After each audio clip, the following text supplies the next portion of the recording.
This tragic tale takes place in Saginaw, Michigan. I've already told a couple stories about Saginaw so far. In one, I mentioned about the automotive plants being the biggest employer in Saginaw, but by the time this story took place, some had already closed or were working with a skeleton crew. The next largest employers in the area were the hospitals, and they would play a significant part in the landscape of this story. There were 6 hospitals at the time. 2 of them were specialty hospitals, and 4 of them were medical emergency hospitals. I'm going to talk about the medical hospitals. There was St. Mary's, which was on the east side city. You will hear about this again in this story. There were 3 on the west side city, one called Osteopathic, which was about a mile away from the other 2 that were right next door to each other. Those 2 were St. Luke's and Saginaw General. Saginaw General took over Osteopathic at some point. In 1998, a year after this crime occurred, these last 2 hospitals would merge and become Covenant Healthcare, and has expanded so much in the past 26 years that the victim's house no longer is standing. This is the story of Karen King, a college freshman who was taken away far too soon. The year was 1997. Karen was born April 4th, 1978 in Saginaw, Michigan. She was one of 2 girls born to her parents. At 14, she got a job babysitting and paid for her own bedroom furniture. At 15, she used her babysitting money to buy her own stereo. She worked at the clothing store Marty Walker in the Fashion Square Mall until she left for college. When Karen was a junior at Arthur Hill High School, she was also attending Averill Career Opportunities Center, where she studied early childhood education. She was featured in a news article in March of 1995 showing her supervising children playing in a sandbox. In June of 1995, she made the newspaper again when her name was listed for her academic achievements for students with 3.5 grade point averages or higher. She graduated from Arthur Hill High School in 1996. By the fall of 1997, she was a freshman at Michigan State University studying psychology. Karen's mother said, "Psychology was her dream since she was in 7th or 8th grade. She was a great supporter of education. If she didn't study psychology, she wanted to teach preschoolers. She was always very goal-oriented." Karen was home on winter break from Michigan State University. It was Friday, January 3rd, 1997. New Year's had just passed, and the family was making tacos for dinner. Karen volunteered to go Genesee Market to get some items that they needed to complete the dinner. It was only 3 blocks away from the house they lived at on the corner of North Bond and Cooper. But it was also 6:15 p.m., and in Michigan, in January, it is already dark and very cold in the winter.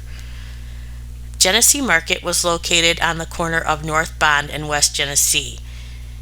It was a neighborhood grocery store that had been there for decades. Prior to it becoming Genesee Market, it was a family-owned business called Provenzano's. When they retired, the market was sold and renamed. No doubt Karen and her family frequented over the years, and there was no reason to ever feel unsafe going there. At 7:41 p.m., Karen reported her missing. Karen had a cell phone and a pager, both of which her family tried calling and got no answer.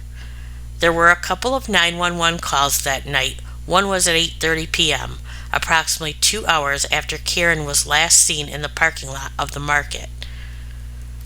Her boyfriend still lived in Saginaw and had last talked to Karen around 6 p.m. on that Friday, January 3rd. She had asked him if he wanted to have dinner, but he was already eating. Karen had come home from college the first week in December, and she and her boyfriend had seen each other every day except for that Friday. He had a bowling tournament the next day, and he wanted to get some rest. After receiving the calls from Karen's parents telling him she was missing, he and his dad drove around Saginaw looking for Karen and the white blazer she was driving. Saturday, January 4th. An area resident and her stepdaughter were walking along Euclid Street and discovered the body of a young woman around 11:30 a.m. The body was lying near a fence that surrounded an auto salvage yard on Euclid between Owen and Sheridan Road. Later that day at 1 p.m., the King's white blazer was discovered in a parking lot behind St. Mary's Cathedral. It had been wiped down of fingerprints, but there were chip bags and bottle caps in the vehicle that contained fingerprints that did not belong to the King family. Karen's funeral took place on Wednesday, January 8, 1997. The service was held at W.L. Case Funeral Home on Adams Street, and she was buried at St. Andrew's Cemetery in a family plot. Friday, January 10th. 1 week to the day of Karen's abduction, 25-year-old August Williams was arrested. On Saturday, January 11th, August's 15-year-old cousin Shaitor Williams was taken into custody. On Monday, January 13th, both August and Shaitor were arraigned and charged with kidnapping, first-degree murder, carjacking, armed robbery, and first-degree sexual misconduct, possessing a firearm, and conspiring to commit all of these offenses. While August was being arrested, police placed a call to Karen's pager, which started ringing in August's coat pocket.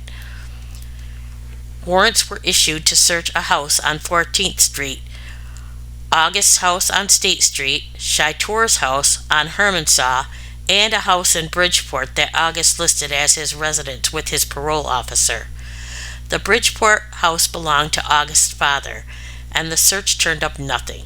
However, police seized various articles of clothing worn by the suspects, as well as Karen's CD player at Shaitor's Hermansaw house. This map shows where their houses were in proximity to Genesee Market. Saginaw County Prosecutor Mike Thomas expressed his outrage at the judicial system regarding August Williams. He should have still been in prison when the crime occurred on January 3rd. He was supposed to be serving a 2 to 5 year sentence on a 1993 burglary conviction. If upheld, he wouldn't have been released until July 15th of 1997. Instead, the parole board excused him on October 31st, 1996, which is surprising considering he left a boot camp program after 4 days, threatening assault if he didn't get released from prison. A prison psychologist concluded August needed counseling for his violent impulses. During his prison stay, more than 30 misconduct charges were filed, including attacks on guards and inmates. He had been turned down 3 times prior to his release in the fall of 1996. Less than 2 weeks after the incident, the principal of Arthur Hill, Thomas Sharp, was working with Karen's family to establish a scholarship in Karen's name. He remembered Karen by making the following statements. She was a bright young lady who worked very hard. She demonstrated that she was a quality person. She was a role model. Maybe this scholarship will inspire others to follow in her footsteps. By the third week in January, the students at Arthur Hill High School assembled donation cans for Karen King Scholarship Fund. Students started out to make 50 cans and ended up with 200. They hoped to raise $10,000 for the fund. Karen's parents, along with Karen's sister and Karen's boyfriend, were present to witness the fundraising efforts, and the students shared memories of Karen with them. Karen's mother expressed her gratitude by saying, "Thank you is not enough. I didn't know this many students were so caring. I feel like I've had 100 hugs. This is a wonderful moment." Billy Howell, who teaches music and was the organizer of the scholarship drive, knew Kieran as a student, and she also babysat his children. He placed an order for another 200 cans and said, "We're going to raise 10,000, which will earn $500 a year from the bank. That means every year we'll give $500 to the student who most exemplifies Kieran's character." By March 1997, the fund had grown to $23,000. As of 2024, the scholarship is still being awarded in Kieran's name. The preliminary hearing was held on February 3rd, 1997. A 23-year-old male witness testified he saw two men near the payphone outside Genesee Market when he entered the store just behind Kieran. He was behind her again in the checkout line. When he walked outside, one of the men he saw by the payphone started asking Kieran questions that she was trying to brush off. The man followed her to her white blazer and continued to question her. The driver's side door swung open and he pushed her forcefully into the car. Kieran fought back, but the man got into the driver's seat and motioned for the other man, who got into the passenger seat. The witness said the blazer was still in the parking lot when he pulled away to go to his friend's house. He stated he did not report the incident because he thought it was a lover's dispute. Kieran's father testified that she left after 6 p.m. to pick up some items for their taco dinner. He said he started calling her pager and cell phone around 7:15 as he became concerned that she hadn't returned and the family had planned to go to a 7:30 hockey game. He called the police to report her missing around 7:45 p.m. The assistant prosecutor pulled out a white envelope and showed the contents to Kieran's father, to which he tearfully identified "my daughter's rings." He wiped tears from his eyes as he described the three rings. He broke down again when the prosecutor showed him a photo after his daughter's death. August Williams displayed the terrified girl as a trophy when he and Shy Tor arrived at a house at 309 South 14th Street just after 7 p.m. with Kieran on January 3rd. A 21-year-old witness who was coming from the market across the street testified he saw the girl blindfolded and lying in the back seat of a Blazer. The assistant DA asked, "What was she doing?" The witness replied, "Pleading for her life." The DA asked, "What was she saying?" To which the witness replied, "Please help me." He said August told him the girl owed him money. The witness said he saw Shy Tor pointing a gun at her. He said he returned to the house after refusing August's offer to go for a ride in the Blazer with them, and Shy Tor and August left. He said he did not report it to the police because he was scared. A 15-year-old girl testified she was at the 14th Street house to visit a man who lived there. She said Augie arrived in a white Blazer and he came in the house. She heard him telling the friends at the house that they had beaten a woman and she was in the vehicle. He then pulled out a wallet and some papers from his coat. He said, referring to Kieran, "She won't be needing these." He proceeded to pull out money from the wallet and give the two men and the teenage girl money. The men burned Kieran's health insurance, auto club, and library cards. The teen girl told the police that Kieran was lying in the back seat of the Blazer and that she was crying and blindfolded. She saw blood on Kieran's pants and she observed a man sitting in the front seat with a knit cap looking straight ahead. The 15-year-old girl said she came forward after she told her mother that she saw Kieran alive that night of the abduction. Her mother called the police. The girl said Kieran's eyes were covered with a blue bandana, but she identified Kieran by photos because of her long dark hair and the shape of her face. A 20-year-old cousin of both August and Shy Tor testified they came to her apartment in the Armador building at about 9 p.m. on January 3rd, and August said, "Anybody want these rings?" She took the rings and kept them. She said the two showed her a cell phone and a CD player. The two left King's vehicle at St. Mary's Cathedral parking lot, which is directly across the street from the Armador apartment building.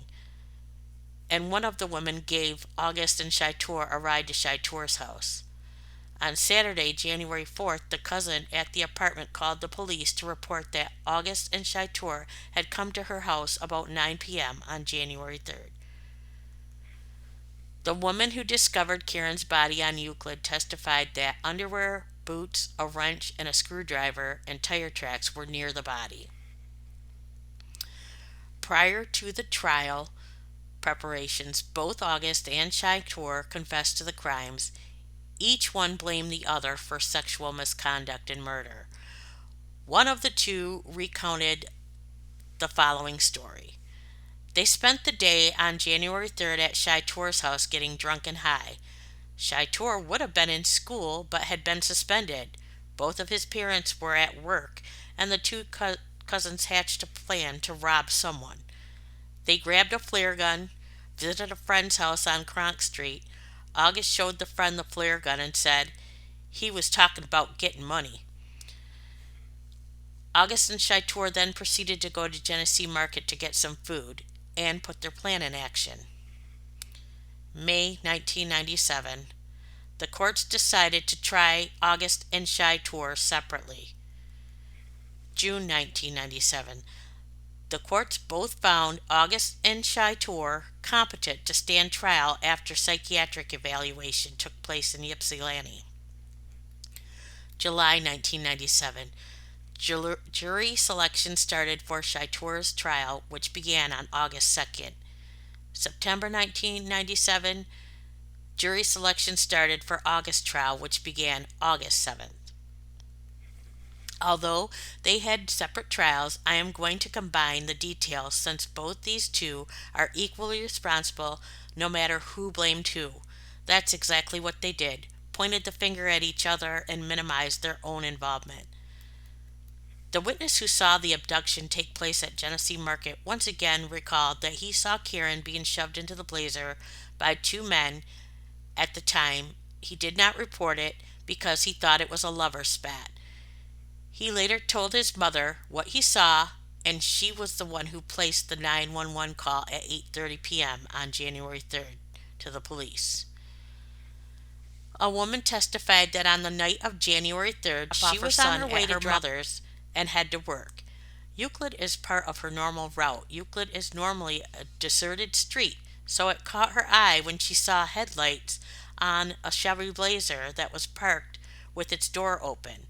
The witness was driving slowly because the road is bumpy. She saw two dark figures standing between the vehicle and a fence of the scrapyard. One man was standing close to the vehicle and the other was hugging a bare-legged woman to him, but the woman didn't return the embrace. Her arms were hung to the side. As she was approaching some railroad tracks on a road near Euclid, the Blazer appeared next to her on her right passenger side. There were two men in the front seat, she said. The passenger leaned forward and looked at me.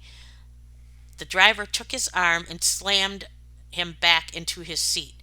The driver blocked her view of his face with his hand. Her 7-year-old son was in the passenger seat and the nearest to the Blazer. She told her son not to look at the men, and the Blazer sped away. The 15-year-old witness at the 14th Street house recounted her previous statement of seeing King in the back seat of the Blazer blindfolded, crying with blood on her pants. She callously said she didn't immediately report what she saw because she planned to wait for the Crime Stoppers reward. At one point in her testimony, she claimed that Karen could have escaped. However, at some point, this teen finally showed emotion at the absolute horror of the situation as she wiped tears away when asked how she felt seeing the victim. She stated, quote, "Bad because they be doing her wrong." The 21-year-old witness at the 14th Street house recounted his previous testimony, but stated more than once he feared August and that had known him for 8 or 9 years and was afraid that he would shoot him with the gun. The 18-year-old who lived at the house on 14th Street was not credible. He claimed he never talked to August or saw the blazer. However, before the trial, he told a police officer he threw away the cards belonging to Karen and did see her in the blazer. Side note, this kid has his own set of troubles. He was on probation at the time for robbing a store in August of 1996. He had other robbery convictions in later years. On June 11, 2007, he was found floating in the Saginaw River, and it wasn't of natural causes. I was unable to find any follow up stories on this. The cousins that were at the Amador apartments all testified that the pair showed up about 9 p.m. with the rings and showed them the cell phone and CD player. The cousin who took the rings eventually turned them into the police. One of the other cousins testified she dropped the pair off at Shitor's house on Hermansaw around 9:30 p.m. Another tenant of the Arbandor apartments testified he saw the white blazer parked in the church parking lot. Crime lab technicians testified a hair that matched Shitor's head was lodged in the ceiling of the back seat of the blazer. Blood and semen stains were on the blazer's back seat, and a bloodied blade of the broken paring knife was under the seat. Police said the cousins implicated each other. Each said the other assaulted Karen in the back seat. The semen stain matched August. The lab technician said Karen had mud stains on her knees, back, and hands, even though she was found lying on the grass with no indication that someone had dragged her from the muddy spots nearby. Grass and mud that surrounded Karen's body matched samples found in the vehicle. There were muddy footprints in the blazer and on Karen's jeans, which were found under her body. August Williams' boot matched the size, shape, and tread pattern of a shoe print on the left cuff of Karen's jeans.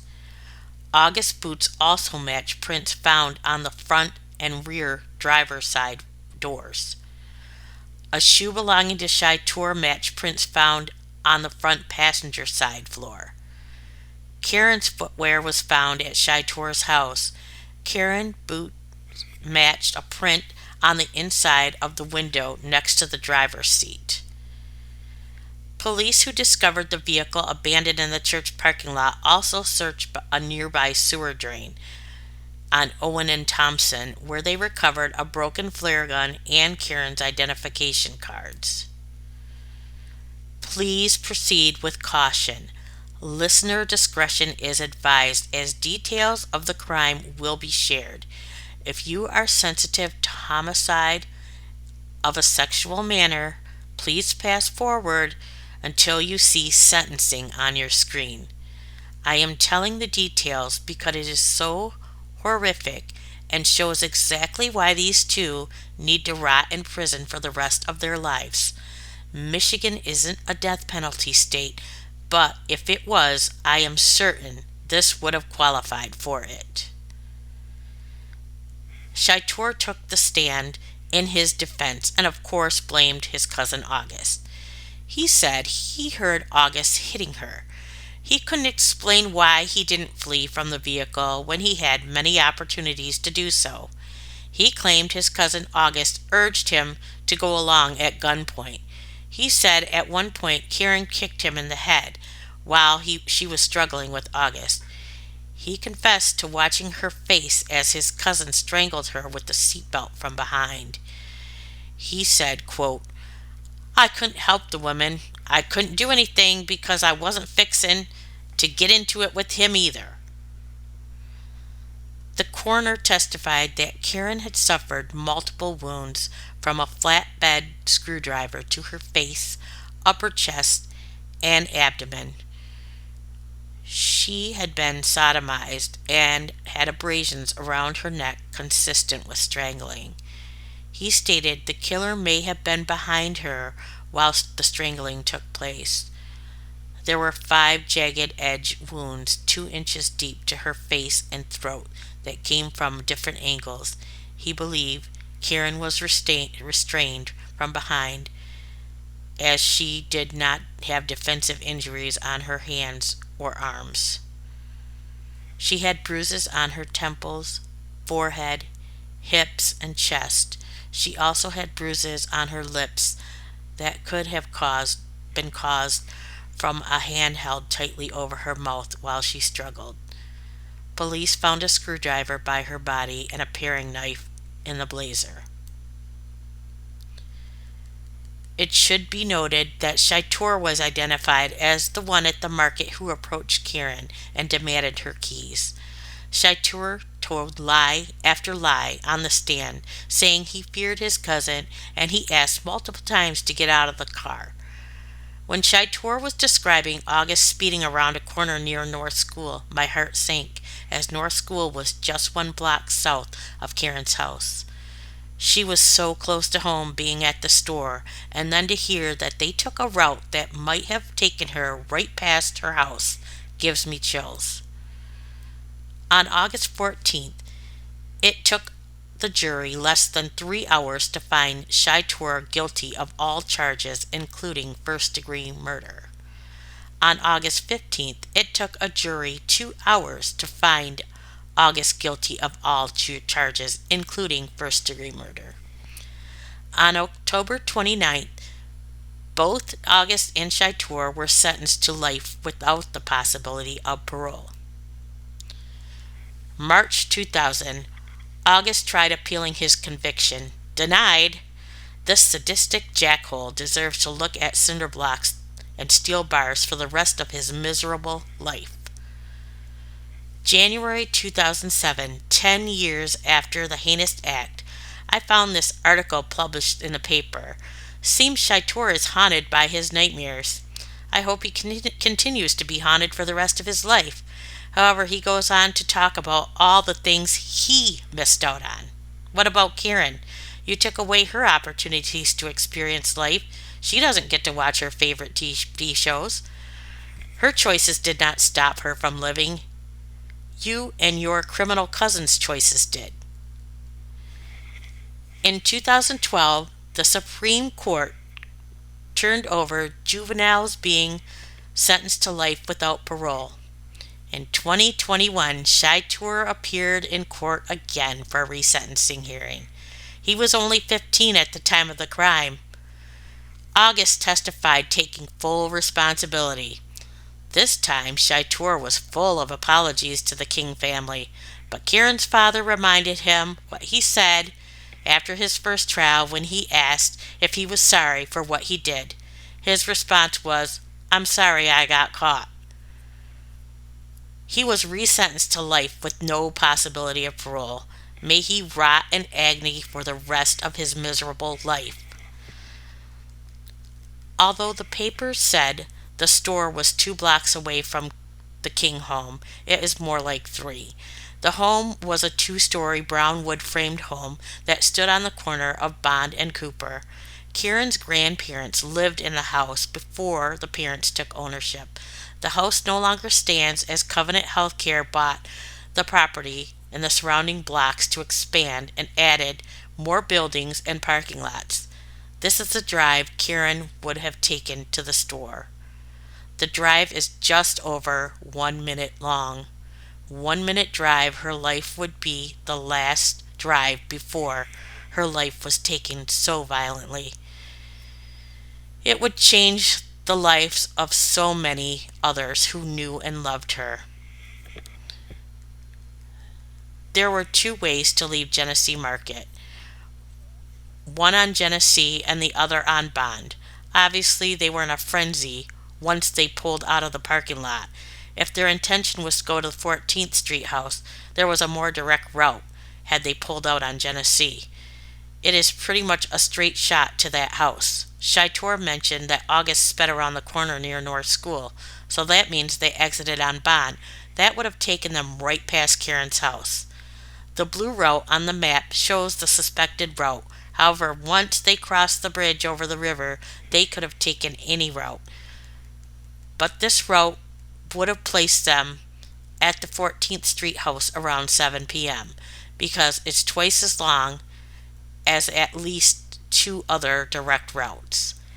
7 p.m. is the witnesses at the house gave as approximate time. The green route shows the most direct route from 14th Street to Euclid Street, where Karen was found. However, it is doubtful they went straight there. It is unknown how long they stayed at the 14th Street house, but between arriving at the 14th Street house at 7 p.m. and the Armador apartments at 9 p.m., there was 2 hours. The red route shows the most direct route from Euclid to the Amador apartments, where they ditched the Blazer and hitched a ride from the cousin. As far as the two unaccounted for hours, both have said they were driving around the whole time. When August and Chaitor were blaming each other and telling their versions, there was at least one area where each claimed the assault on Karen began. It happened on South Washington in front of St. Mary's Hospital. It was at this point the flare gun was shot off in Karen's direction. They both claimed to have stopped a couple times to switch places driving. The last stop before Euclid was Baroni's Market, which is right around the corner from Euclid. Chaitor claims to have stayed at that location when August left to dump Karen's body. However, remember the witness said she saw two men on Euclid.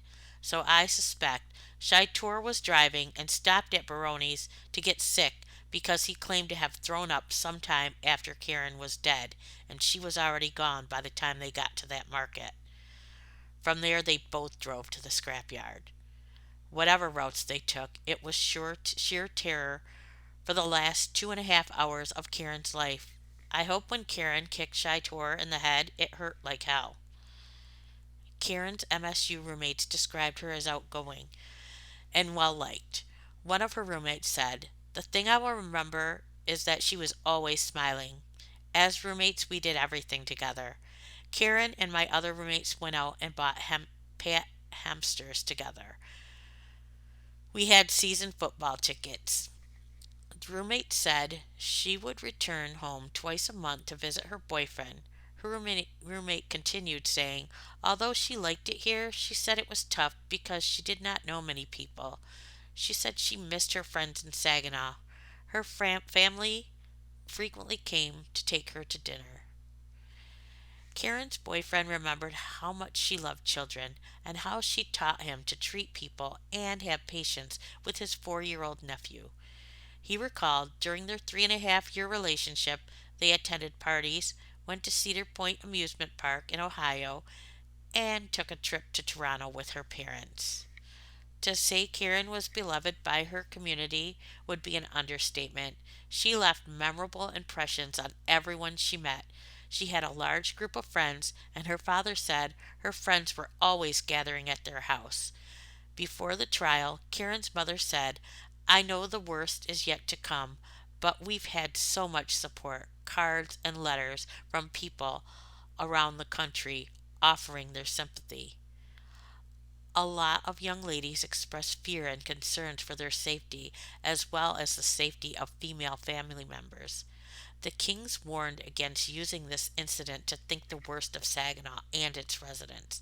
Karen's mother was quoted as saying, "There is so much good in this community, and it's sad that it takes a tragedy like this to realize it. The good outweighs the bad. Everyone just needs the opportunity to show it." Karen's father also added, "Never forget to hug your kids. At least we've been able to take comfort in knowing Karen knew she was loved.